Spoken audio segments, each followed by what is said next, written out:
កូនមេពុកមនុស្សគ្រប់រូបដែលបានកើតមកក្នុងโลករមែងមានការតាក់ទងគ្នាដោយពាក្យនិយាយមានអំណាចដល់ក្រៃលែងកូនត្រូវយល់ដូចតទៅ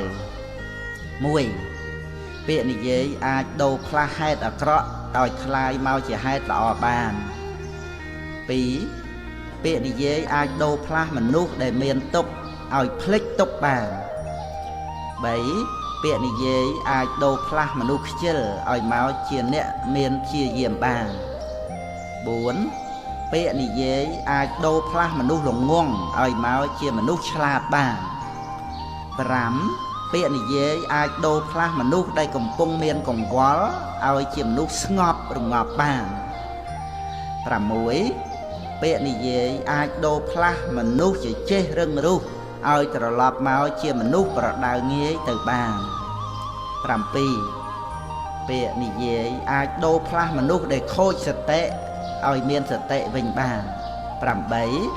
ពាក្យនិយាយអាចធ្វើឲ្យមនុស្សឆ្លោះគ្នាទៅជាល្អនឹងគ្នាបានចំពោះពាក្យនិយាយនេះរមែងមានអំណាចដូចគ្នាដែរគឺអាចនិយាយឲ្យមនុស្សខូចប្រយោជន៍និយាយទំលេងនៅសេចក្តីសុខចម្រើនរបស់អ្នកដទៃបានគ្រប់យ៉ាងដូច្នេះកូនត្រូវបប្រតិបត្តិក្នុងការនិយាយឲ្យបានហ្មត់ចត់កូនត្រូវហាត់និយាយនៅក្នុងវាចាល្អ5យ៉ាង1និយាយពាក្យពិតមិននិយាយលេះលោះ2និយាយពាក្យពីរោះមិននិយាយញុះញង់3និយាយត្រឹមត្រូវតាមកាលៈទេសៈ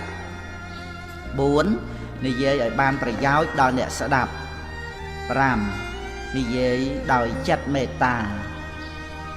ប្រាថ្នាឲ្យអ្នកដទៃបាននៅសេចក្តីសុខឬនិយាយដោយចិត្តសប្បុរសស្មោះត្រង់